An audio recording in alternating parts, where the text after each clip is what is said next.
Swayam Prabha. Digital India. Educated India.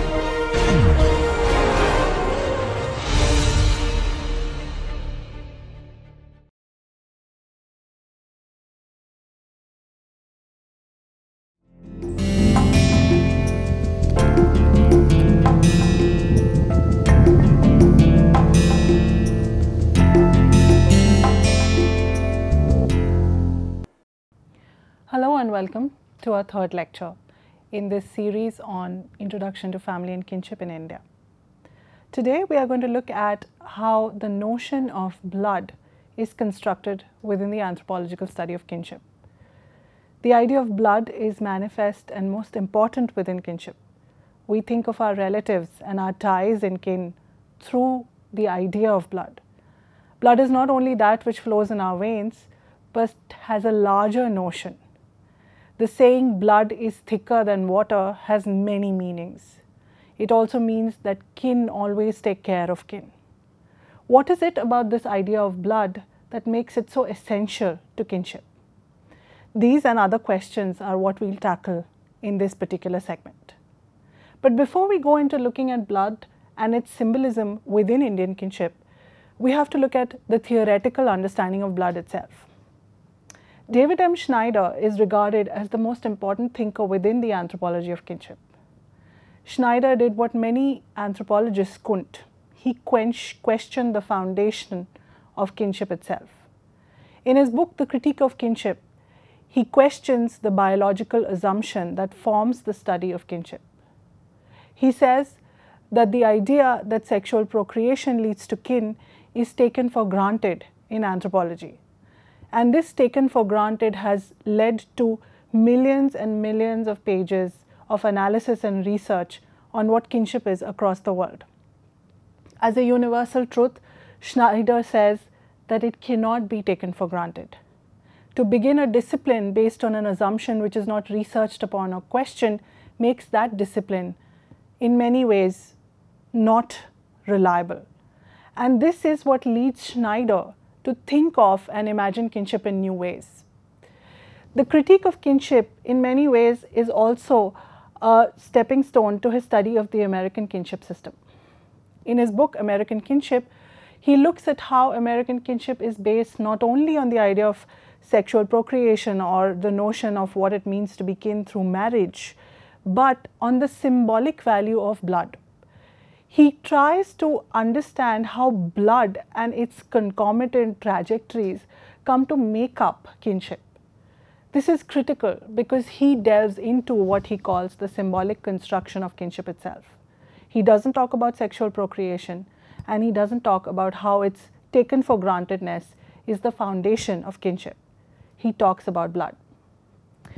So, Schneider says that within American kinship, there are two primary symbols that link relatives together. One is that of blood, or what he calls shared biogenetic substance, and the second is code of conduct. This is critical. Blood is not blood in Schneider's analysis, but a shared value. It is shared biogenetic substance. A long term like that carries many meanings. You have biology and genes coming together in a moment of sharing. Schneider is very clear that this shared biogenetic substance happens when a man and a woman come together to procreate a child. That bit we cannot forget. However, what the shared biogenetic substance means for a larger idea of kinship is what he's trying to understand. One of the things that he is very keenly observing about American kinship is that these two codes of shared biogenetic substance and code of conduct are linked in understanding what makes a person a relative. So, in American kinship and what becomes code for Euro-American kinship in later analysis that we'll look at in the following course, in the following lectures, the idea of a person as related to another person is through these two mediums. Now, what is code of conduct? Code of conduct, according to Schneider, is based on all relations that are laid down by law. The primary amongst this is that of marriage. Marriage or code of conduct is important, and in many ways marks the transmission of shared biogenetic substance. It may not also in many cases. However, the important thing about the code of conduct is that it is dissoluble. That is, a divorce can always break it. Or if you have adopted someone and then disinherited that person legally, that ends the relationship. The possibility of ending a relationship within code of conduct is always there. However, in case of shared biogenetic substance, the indissolubility of that relationship, makes it even more strong. What is it about shared biogenetic substance? Very important, and as we go into the other lectures, is the idea of sharing. You not only share blood or the symbolism of blood with your kin, you also share other aspects of relatedness. We will discuss that on the lecture with Janet Carsten and her idea of relatedness. But for the time being, for Schneider, the shared biogenetic substance can be traced through a very important idea, that of diffuse enduring solidarity. What is diffuse enduring solidarity? For Schneider, people who share biogenetic substance also share a sense of solidarity, togetherness, we feeling. This solidarity is not centered on a few people, but is diffuse and can be traced through generations. So a grandchild might feel solidarity for a grandfather, but he may also feel solidarity across his own generations to the fourth cousin. A fourth cousin the person may not really know about. This idea of diffuse enduring solidarity is also seen in emerging technological interventions in health. What a strange example to give, but actually one that makes sense. In recent studies, it has been found that many couples fearing inheriting the cancer gene trace their links to ancestors up to the third or fourth generation, or relatives they have never been in touch with, to find out if they might or can inherit cancer. In many ways, they are brought together to understand how this solidarity can work through shared blood or genes. Suddenly, blood is not as simple as water, is it? We are now looking at blood in a more different, in a more complicated idea. Schneider's notion of shared biogenetic substance does call out to blood, but has more complicated ideas attached to it. In fact, this whole notion of symbolism that he takes on later becomes the rallying cry for very important ideas that are studied within Indian kinship that we'll discuss now. But before I go into the discussion of blood and symbolism in Indian kinship, what is important to understand is that Schneider's idea of shared biogenetic substance comes to mark two very important things. First, the construction of the idea of the person, and second, the whole entry into the study of symbolic value within kinship. Now, what is the idea of the person that we are talking about? Is it just a person as itself, or a person in relation to other persons? This is critical, since Louis Dumont, who we have talked about earlier, said that caste in India stems from the idea that the Indian person is someone who is within the community, that the West and the East are different because Western individualism does not nurture togetherness, whereas Indian community nurtures not only togetherness but a sense of hierarchy which is complementary. I do not want to go into details of Dumont's analysis of the caste system here, but suffice it to say, this analysis marked the way in which we think about the East and the West as critical junctures in which persons and their individuality is made. For a long time, the idea of the Eastern person has been one who lacks any sense of individuality and is embedded in the community and the family. To a large extent, this is true. This is also evident in the way in which we think of the individual in India as dividual. Anthropologist, sociologist Malcolm Marriott talks of the dividual Indian person. In his exploration of the idea of Indian ethnosociology, Malcolm Marriott says that the Indian person is not an individual but a dividual who exists in relation to others, who exists as a person in many forms.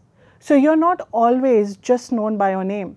You're also known in relation to your parents, to your friends, to your spouse. your girlfriend, your siblings. This is important because it makes up the Indian person.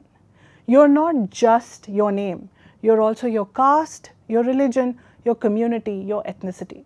Think about it. We always come with these other identities attached with us. It makes us and it also breaks us. That is not to say that the Western individual does not come with these identities, but a sense of the individual traced and developed in the West is one who works through two major symbols.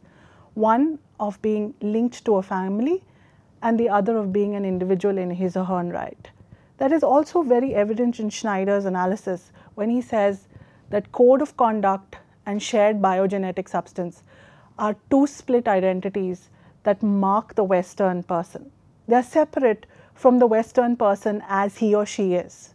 So as a relative, the Western person will always remember himself or herself in relation to shared blood or in relation to shared legal relations. And as an individual, he or she will remember himself or herself in terms of other achievements that he or she has undertaken. Again, that does not mean that the value of the family is not as important for the Western individual, but that it is not over-encompassing of the person's complete identity. Whereas in the East, according to Marriott, the Indian person is an amalgamation of his or her community, ethnicity, and family identity. Another example here to further drive home the point that Marriott is saying is how marriages in India are between two families rather than between two individuals. When you arrange marriages, two families come together to arrange the marriage of their son or daughter. It is never a marriage of two individuals alone. The big fat Indian wedding is a very good example of how diffuse enduring solidarity works and of how shared biogenetic substance and code of conduct come together. But most importantly, we must now talk about how the idea of symbolism comes to impact Indian studies of kinship and family. In the study of Indian kinship and family, most importantly, the idea of symbols works best when looked at in relation to what Monica Bock and Aparna Rao called the procreative ideologies. Both of them in their seminal volume on nature, procreation and culture talk of how certain ideas from Schneider's symbolic theory on kinship are used then to develop and think through the idea of procreation. What is procreation again? We are going back to the assumed nature of the sexual act, which leads to the birth of kin. But what is also important here is how we think through these categories. Thus, the most common idea that is prevalent within, for instance, the analysis of North Indian kinship is that of the seed and the earth. It's a very simple notion, but it encapsulates the idea of how sexual procreation leads to the birth of a child and decides which clan or group the child belongs to. The seed refers to the father's contribution, and the mother is the earth or the vessel that carries the seed. It's a very agricultural form of analysis, which Leela Dubé refers to in her study of anthropology and gender in India, and talks of how it embeds and qualifies inequality within India between the gender and sex relationship. However, what is important is that the seed and the earth symbolism is not restricted only to India. It is found also, as per Carol Delaney, in Turkey. It's a common notion which is found in different parts of the world. In Turkey too, the seed and the earth refers to the act of the male contribution to the birthing and identity of the child, where the mother carries the male sperm. Now this is interesting and how it develops an idea of kinship and family. It is also linked later and which develops into a larger theory of what is known as ecofeminism. Ecofeminism, lauded and started a few decades back, actually set an agenda for environmental activism where women could be involved. Why am I bringing in ecofeminism here? Because ecofeminism too draws from the symbolism of the seed and the earth. Vandana Shiva, one of the exponents of ecofeminism and perhaps the founder of the early thought process of ecofeminism, talks about the Hindu concept of Prakriti and Purusha. Prakriti is of course Mother Earth and Purusha is the human race, or in many ways the male essence. And it is in the coming together of these two that Earth thrives and develops and procreates and reproduces. It's the protection of these two elements that is essential to actually protect our environment. So the seed and the earth symbolism is essential to understand how we think about our relationships and our community through simple acts and through the idea of symbols. Blood as a symbol exists in very important ways in this. The first important study of seed and earth is done by Akos Ostor and Lena Fruzzetti in an article published in Contributions to Indian Sociology. They look at Bengali kinship in particular, which comes under the Indo-Aryan or North Indian kinship system, to understand how seed and earth has larger ramifications for the idea of kinship itself. As mentioned earlier, seed and earth carries with it certain basic conceptualizations. It means that the man's identity is primary for the child, and that the mother carries this identity for her husband and for her child. The mother's role is definitely diminished to that of one who carries the baby and gives birth to it, while fulfilling the demands and the values of the patri clan, something we have just studied in the last lecture on Dravidian kinship. Let us look at the image of Bengali kinship. Now, if you can see, according to Indian and Nicholas, the big group of people in Bengali kinship are known as the Atyo Shojon, or one's relative. The Atyo Shojon are primarily divided into three groups: the Emni Shomporker Atyo, or just so relatives, right here, the Atyo or one's own, and the Nijar Atyo, or relatives based on behavior, attitude and sentiment. These are interesting categories. Fruzzetti and Ostor also talk about them and further develop them. The Atyo or one's own is primarily divided into two groups: Rokto, which in Bengali means blood, and Biye or Kutum, or relatives by marriage. The Rokto or blood relatives are further divided into far or dur and nikot or near. Now this can be a generational rule, or it could be within the same generation, it could be two generations. This could also be in the same generation or distant generations. So just to give you an example, the nikot would include your grandfather, grandmother, so your grandparental generation on both sides, your parents, your father and your mother. It might include your cousins up to the second level or the first level, depending on what you value. And it could also include other sets of people who are closer to you but are ambiguous in terms of their blood relation to you. We will discuss about that later.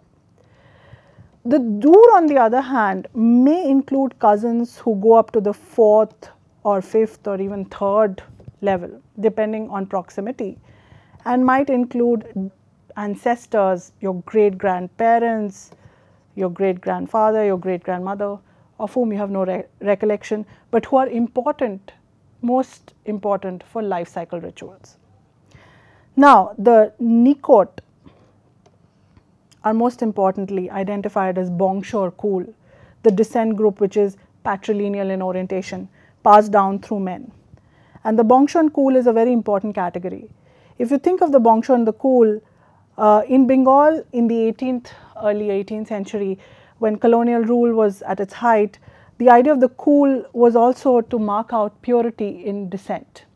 The Kuleen Brahmins, one of the most famous Kuleen Brahmins, actually two of them, one is Rabindranath Tagore and the other is Ram Mohan Roy, actually marked engagements in terms of marriage and descent, and this is critical. So the Kul and the Bongsho is not just limited to your immediate descent group, but might have larger ramifications, thereby questioning the idea of nearness and distance.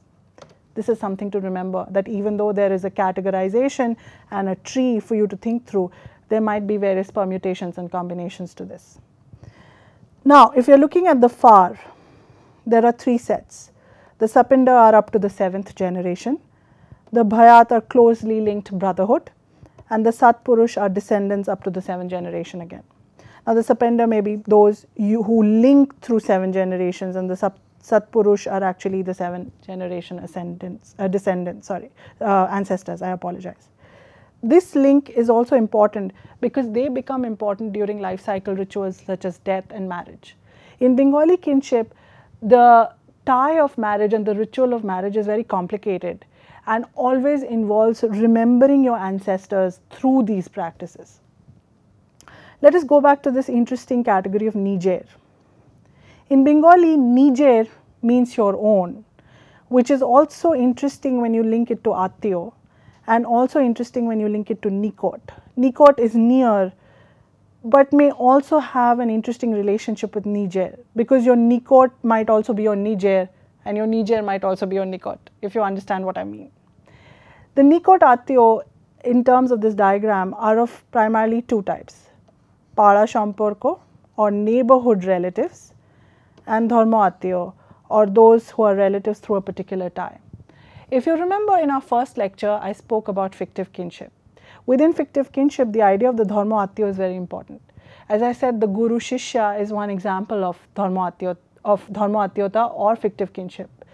In this can also be the Rakhi brother, who you tie Rakhi to. It's an important relationship because it carries with it many connotations which do not link it to Rokto, but are nonetheless very, very, very important. So in this understanding of the Nijer is excluded from Rokto. However, not being blood does not mean that you cannot be close, as can be seen in these relationships of neighborhood and spirituality or fictive kin. These may not really be fictive in the real sense when people come together. What is of importance in the understanding of Bengali kinship system is that these sets of Attiyo Shojon come together with different sets of rules, regulations, roles and responsibilities, like any other relationship. But the symbolism of blood or Rokto carries through and has permutations for all sets of people. In my analysis of rites of passage and interpersonal kin relations in Bengal, I found that certain set of people who may not even be your neighborhood relatives perform a very important task during marriage rituals in Bengal. So for instance, the barber and the washerwoman belonging to a lower caste may not actually be your relatives in any sense, but have critical roles to play when you get married. The barber usually cleans and prepares the bride and the groom for their purification ritual before they get married. This is essential to any Hindu marriage rite. Similarly, the washerwoman cleans your clothes and prepares you, cleanses you, purifies you for the rite of marriage. Now, this is important to understand how we think about relations and relatives, and they don't always exist in a grid. So, they may not be blood or Nijer or Emni Attiyo, but they have very critical interventions to make at times where kinship is at its height, such as death and marriage. Again, the barber and the washerwoman come into play during death rituals. It's only after the barber cleanses you of the pollution that you have incurred through the funerary ritual that you become important to the understanding of how kinship works and you are brought back to the world. This is critical to understanding in how blood works. It's also critical in understanding how blood is not just shared biogenetic substance. So if you think about it, the washerwoman who washes clothes that carry menstrual blood is as intimate as the person with whom you share biogenetic substance. This is important as Bock and Rao call, in terms of what Bock and Rao call a processual idea of kinship. What is a processual idea of kinship? The processual idea of kinship takes into account the flow of different forms of kinning. It can be through feeding, through cohabitation, through acts of sharing things. It doesn't always have to be blood. As we go later into the idea of relatedness, we'll understand how this notion works and how it is important to understand and critically analyze the idea of working through the notion and symbolism of blood. In coming back to the idea of how symbolism and blood works within Bengali kinship, Eden and Nicholas developed a whole new idea and new approach to looking at Schneider's notion of cultural symbolism. They looked at marriage and death rituals amongst the Bengalis. They developed the idea of rites of passage as being critical to looking at how blood and marriage is worked through. This is not a novel idea. Victor Turner has looked at rites of passage or rituals that mark critical moments in life to talk about how rites carry within them certain ideas of social relationships and what is allowed or not allowed. For Victor Turner, rites of passage involve a critical overturning of certain relationships. They are also, most importantly, processual in nature. Victor Turner is especially taken in by the annual carnival that many societies celebrate. The carnival carries a lot of meaning and symbolism. The carnival is also meant to overturn accepted social hierarchies such as the rich and the poor or inequality for one particular day. We have many rituals like that in India, but particularly the life cycle ritual is important to understand how blood and other forms of symbolism work for kinship. In particular, in Bengali kinship, the idea of death and marriage is predominant, but so are other minor rituals such as birth and also initiation rites. Frazetta and Oster look at particular rites which are designated to women and that are designated to men. These carry their own symbolism and meaning. Thus, within a particular spectrum, symbols of kinship abound. It's not just blood in its very limited sense, but in the larger idea of what blood really means. If we had to look at how blood comes to take the kind of permutations and combinations it does take, we have to also look at the very interesting book by Steve Barnett, Akos Oster and Lina Frazetta called Concepts of Person. In one particular chapter, the three authors look at how the cultural construction of the person is marked differently in Tamil Nadu and in Bengal. Yes, we are back to Tamil Nadu as in relation to our previous lecture. But here the focus on Tamil Nadu and Bengal is in particular with the idea of blood itself. All three authors look at the idea of the bad blood. Can there be bad blood? Yes, there is bad blood. Bad blood is often a metaphor for feuds and conflicts. This is important to understand that there might be, and there is often, massive bad blood amongst kin. But here the authors refer to bad blood in a very particular way. They talk of bad blood in terms of what and who is important to the notion of marriage itself. We are also connecting this conversation to the whole cross-cousin marriage conversation we had earlier. It is important to understand that cross-cousin marriage is not just a structural principle or a practice, but also carries with it other symbolism. And Oster, Frazetta and Barnett show this with great success. In case of South India, Oster, Frazetta and Barnett talk about two forms of blood ties, two forms and symbols of blood that emerge again from a notion of procreation. In Tamil Nadu, unlike Bengal, there is no seed and earth connection, but the idea of procreation leads to the development of two forms of blood or essence, one known as Uttampa and the other referred to as Uyir. Uttampa is something that is shared, that is male aspect and is shared by both men and unmarried women to a particular caste ancestor. Whereas Uyir is something that women pass on to their, primarily to their daughters, which remains unchanged. Please remember this. Uttampa is something that the fathers pass on, a male essence, and Uyir is something that the mothers pass on.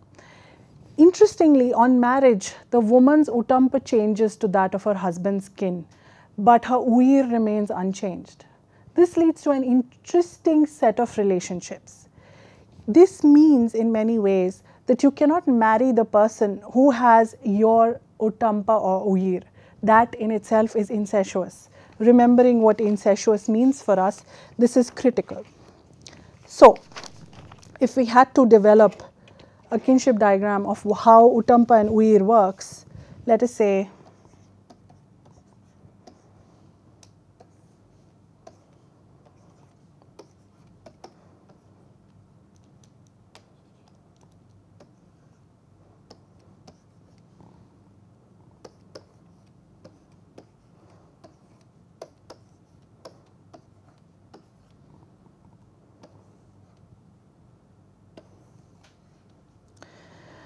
now, going back to our earlier understanding, this is the ego, and the ego is marrying, can marry this person.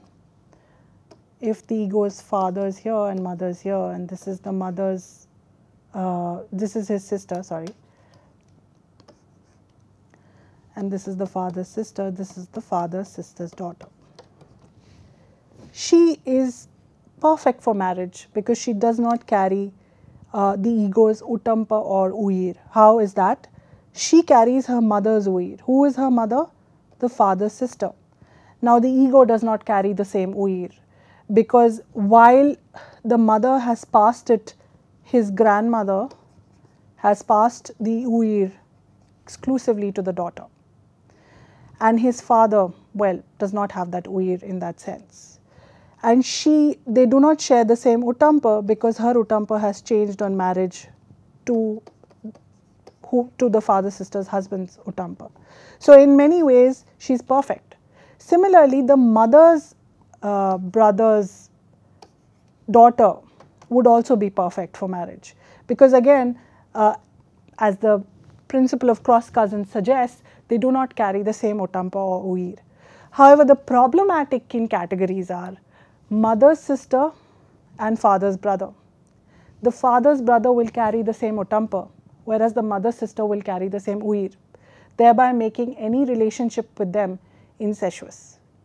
This is an interesting and an important way to look at the same cross-cousin principle that we have been looking at for the past 2 lectures. It brings in the question of bad blood and symbolism. It also brings into question how we think about procreation ideologies and how particular cultures carry their own sense of procreation. It is important that in the discussion of procreation and sexual relationships, and the act of giving birth is the most important act of making blood. You just do not have blood, you make it. A child carries blood within it. To a later discussion on commercial surrogacy, where I'll discuss further how this blood comes to mark the child, it is important to understand that the act of carrying the child or parturition also has particular elements of the blood. So even though a woman's role is diminished in relation to the man in the conceptualization of the seed and the earth, the woman still makes blood for her child in her 9 months of labor. This is also the first stage of making the child. The second stage comes during breastfeeding, when the mother literally transfers blood to the child through her breast milk. This is also the way in which kinship is made. These symbols are not something dreamt of. They are culturally important and resonant. They make people and persons. In an interesting example, if you had to think of the story of Akbar, you would know that Akbar's wet nurse was a very important person in his life. The wet nurse who breastfed him in his infancy actually has more of an important role in his court than his own mother, making it imperative to look at the importance of breast milk in making kinship. He gives her more importance than his own biological, and here biological is under scrutiny, his own birth mother. Similarly, if you look at colonial narratives of British children who were brought up by Indian ayahs and wet nurses, they always remember the relationship they had with their ayah. Even though the ayah didn't give birth to them or didn't transfer her breast milk, the ayah brought them up. That relationship for them becomes important and more significant than the one they had with their birth mothers, who are British white women.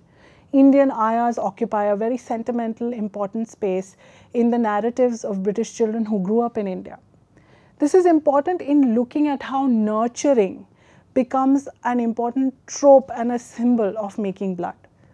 It's not just breast milk or the act of labor, but also the act of feeding. When you feed a child, you transfer some of your own self to the child. This is something that we'll again look at later through Janet Carsten's idea of relatedness. But for the time being, the notion of symbols and how they're marked in kinship becomes very important. Back to the idea of bad blood.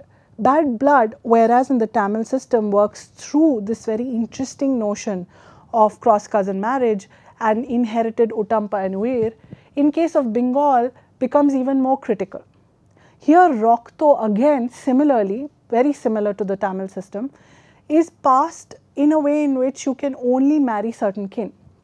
Whereas in Bengal there is no system of cross-cousin marriage. Particular relatives, though part of a relationship or who can be considered as marital relations are still exempt from it. So within Bengal, you are allowed to marry kin if they are 7 generations distant.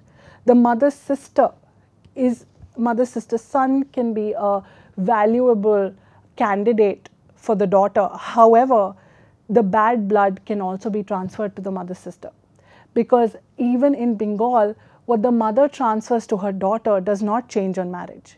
Interestingly, in Bengal, daughters may change their kul and their gotra on marriage, and gotra is very important here. As you know, gotra is the membership within Hindu society that you trace to your preceptor or the ancient saint who was linked to your family. In case of Bengal, gotra and kul, we already discussed kul was clan or descent membership, is often transferred on marriage. So a woman transfers into her husband's kul, bongsho and gotra, but her blood remains that of her natal kin. Her blood does not change. Her blood identity is that of her parents and of her family. Thus, marrying into the mother's sister's family, even though they are distant and perfectly within the logic of wife givers and wife takers, mother's sisters are also wife takers, mother's sister's husband family are wife takers to the mother's family, they are still ineligible because the mother's sister and the mother carry the same blood, which they transfer on to their children. This is particularly important in thinking about bad blood, because one would like to think about blood being as it is, but it is not as it is. Blood changes many of its meanings and permutations within kinship. This is also seen in new contemporary studies, especially one by Jacob Kopman, where he looks at blood donation in India and thinks of how blood can be marked when kin get involved. We have seen numerous Hindi films where at the critical juncture, the estranged relative, son, daughter, husband, father comes into the hospital and donates blood, which matches that of the person or the patient who's critically in need of blood. Here, blood is not only symbolism, it also means larger things. It means that you may be estranged, distant, different, but ultimately your blood is what is important. Recall, if you have not seen, and please do go see, recall the very important climactic scene from the film Amar Akbar Anthony, where Amar Akbar Anthony, 3 sons of the same woman who have been lost in their childhood and have been brought up by 3 different parents, one Muslim, one Hindu and one Christian, come back together in the last scene to donate their blood to help save their biological mother.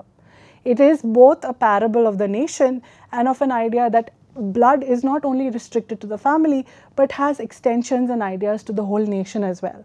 That we all share the same blood and that we are all linked in a sense of humanity. This is critical again to look at how symbols operate in thinking about kin and in thinking about our idea and identity. Thus, our identity is not limited, as I say again, to just the close kin group. It develops and grows. The use of blood symbolism is very important here. In the rallying cry of "Mujhe khoon do, main tumhe azadi dunga" is very important of how giving of the blood is also giving of your loyalty, of staking your claim in the nation ideal. And the family in many sense, as they say, is the nation. So, and the nation is the family. So, Schneider's development and idea of this theory of symbols and blood comes down and has various permutations and combinations that then develops and becomes and takes different trajectories of itself. This is critical in understanding how not only Bengali, North Indian or Dravidian kinship work, but that blood and rokto or khoon have different kinds of meanings and develop their own trajectories. As we go into the idea of blood further, I would like to talk about how blood becomes even more important in thinking about emotionally. Continuing with the idea of Bengali kinship, Sarah Lamb's study of widows in Bengal looks at the idea of Maya or Maya Tan. Maya, as we know, refers to the idea of illusion and has many different kinds of notions attached to it. But the idea of illusion marks kinship relations very particularly.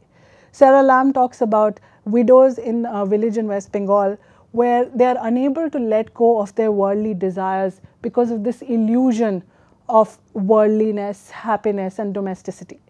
And even though after a particular point of time, as you age, you're supposed to let go of the world and renounce your worldly affairs and go into sannyas, it is difficult to do so as the world and your kinship ties keep pulling you back in. This is a very interesting idea as it becomes more, as Sarah Lamb develops it.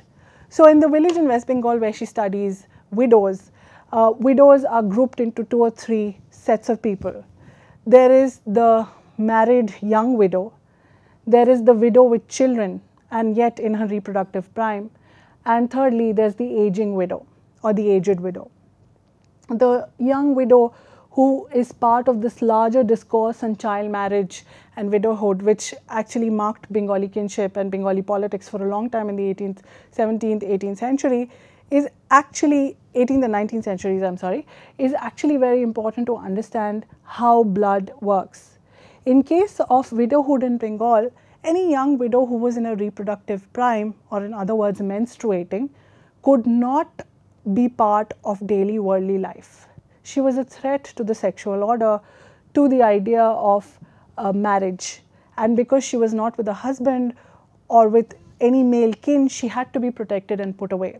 Sarah Lamb talks about how the whole persona of the young widow had to be changed. Her head was shaved, she had to wear white clothes, and she had to give up, most importantly, on warm food. She would have to have cold food such as rice or curd. Any warm food helps develop blood and sexual desire or heat within the body. This is important in considering that a young widow's sexuality has to be suppressed. She cannot go back to a life of the worldliness and of being married. She's a widow and she has to renounce it. For young widows, this is a difficult life, a practice which has been outlawed but still continues in many different permutations. Sarah Lamb's study done in the 90s, of course, builds on its own idea of what widowhood means. But of critical importance is the aging widow, who post-menopause has now become a woman who can now truly relinquish the world. Her heated body has gone, she has become cold, and there is no production of menstrual blood, therefore she is not of reproductive prime anymore and cannot bear children. She is, in every sense of the term, ready for the final stage of human progression of sannyas, where she must renounce life and go into the forest to find herself. However, what Lamb finds is that these elderly aging widows are unable to give up on the world. They are now finally in a position of authority, especially if they are mothers of sons. They are very important women who have a lot of authority in a patrilineal society. They have daughters-in-law to order, grandchildren to bring up, and the desire to relinquish the world and kinship and family ties becomes that much more difficult. When asked about renunciation, many of these aging widows talked about the pull of Maya, the pull of illusion, illusion, which they also called Maya Tan. And this is important because continuously the coldness of their blood matches with the warmth of their blood. So blood is not only bad or good, it also takes on different manifestations in how you live your life and how you are understood to progress through life stages, which is why the life cycle ritual continuously resurrects the idea of blood itself. Coming back to the life cycle ritual, it is important to understand that proximity to the blood relationship is what also defines which role you play within different marriage rites. This is particularly the case in Hindu marriage rites, of course. For instance, in the marriage ritual, the proximity to the bride or groom in terms of distance and blood often decides the critical intervention in different rituals. You must understand that in the Bengali marriage rite, the father in any North Indian, Indo-Aryan marriage rite is the most important person. His act of kanyadan or giving the virginal bride to the male kin of the groom marks the marriage ritual. This transference is also a transference of substance. It's a transference of a human being, of a person, to bring forth children for the patri clan. Because the exchange happens, the father of the bride is able to give the groom's side this big manifest gift by which they can bring forth their own progeny and their own family and descendants. This is critical, which is why it is marked, as I mentioned before, to the right kind of marriage exchange. In colonial Bengal and in the 19th century in Bengali society, particular matchmakers would actually come together to build genealogies and pedigrees to see who would be a right fit in terms of marriage. This is particularly important because they would build on an idea of who is likely to breed the proper descendants of a family. So purity, clan, and ideas of kinship again came together in this notion of blood. Thus the Kuleen Brahmins would only marry amongst Kuleen Brahmins. It was important for the right vessel to be there to carry the seed of the Kuleen Brahmin patri clan.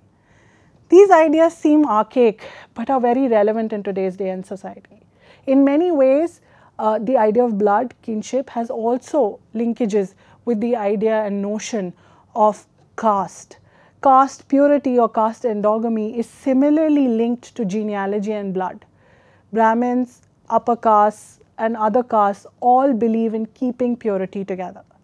In many ways, recent contemporary studies such as those done by Prem Chaudhary look at how this notion of blood re-emerges in conversations in North Indian states such as Haryana and Punjab, where honor killings are rampant. The notion of intercaste marriage also means a dilution in the quality of children that would be born because of the connection that blood has with caste membership. Thus, children have to be born through pure descent, which can only be possible in ways in which caste identity remains within the same group. So you must marry your daughter to the same caste, within the same caste. It is important here to also understand that women's role as vessels and carriers of the male clan is critical to deciding how blood identity is transferred.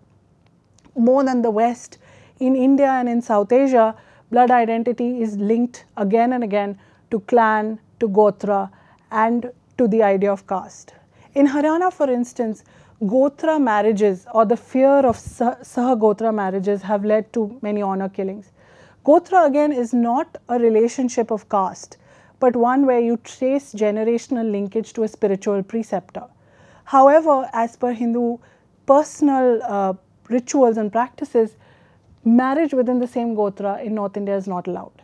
It is looked down upon as almost incestuous because members of a gotra, even though they span geographical and spatial distances and cultural and ethnic variations, are nonetheless kin in many ways. In many ways, the idea of gotra, caste, kinship, and blood come together in very distinct ideas. And Schneider's notion of caste, kinship, through the notion of blood and code of conduct is particularly important when looking at North India. It is not to say that even though Schneider looked at only two forms of being in American kinship, its transference into looking at the symbols that mark Indian kinship and family are also very, very important. In analyzing the role of blood in creating different sets of relatives is also the notion of purity and impurity. We cannot forget how when we restrict marriages within caste or within the gotra, we are also looking at, as I mentioned earlier in case of the Kuleen Brahmins in Bengal, the idea of a certain sense of purity that is being passed down to descendants. In the West, for instance, racial purity has been always and mostly inscribed on blood. This is most peculiarly marked in cases of interracial unions. So for a long time, interracial unions were looked down upon.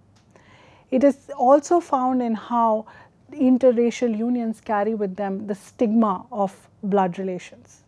Interestingly, Janki Ibrahim, in a study of Malayali kinship, Kerala kinship, looks at how a certain stain of white remains upon those children whose mothers, Malayali Keralite mothers, had relationships with colonial British masters. The pigmentation in their skin remains a reminder of the transgressions that were taken across race. It is not only a pigmentation of skin, but it takes on a stain in terms of the blood identity that the child carries. The child is not only an Indian or a Nair, but might carry the polluted, impure aspect of an interracial breeding. Similarly, in India, Laura Baer has studied how the Anglo-Indian community, which resided primarily in Calcutta during colonial India, actually carried the stain of bad blood or impurity through them in their interactions with Indian society. Many Anglo-Indians were neither invited into British white society nor were they welcome in Indian society, thereby marking them out in very distinct ways. Laura Baer's study of Indian railway narratives, where most Anglo-Indians worked during the colonial period, is telling of how kinship becomes especially estranged when the idea of blood is taken as polluted through different imaginations. Here, caste, race, nationhood come to mark out how we think of ourselves and our identity. Thus, blood is not just, and again, a pigmentation that is passed down, but makes for very interesting and compelling ideas about who we are and how we sustain ourselves. Interestingly, in carrying out the idea of blood, it is also seen, and this is something that we will discuss later, blood comes to mark also new reproductive technologies such as IVF, where couples, infertile couples, childless couples who are unable to have children through biological procreation, something that we have studied of right now, seek the help of technologies and other third-party intervention in the form of egg or sperm donors or a surrogate to have children. In such a situation, the child is permanently marked by the participation of a third person beyond just the mother and father. Here, kinship is particularly fraught and conflicted. The negotiations that happen in engaging with this third person who may be anonymous or known and his or her contribution to the birth of a child is something that Aditya Bharadwaj senses is particularly interesting. He talks of how the mother, father and the child are an important triad within Indian Hindu society, and the intervention of IVF technologies and of an anonymous sperm or egg donor or a surrogate marks the child in very interesting ways. One must categorize here the importance of distinguishing between blood, genes and biology. We will come to the idea of how blood, genes and biology marks kinship later, but for the time being, it is important to know that blood, biology and genes may all be subsumed in Schneider's idea of shared biogenetic substance, while at the same time being distinct in how they are understood in different cultures and different practices. Blood may have very ideological connotations, while biology may be more in terms of sexual relationships, and genes has come to be more medicalized and scientized in how it is imagined within kin relations. However, all three have the potential to subsume and transfer into each other their collective sense of representation. People think of all three together and they think of all three differently.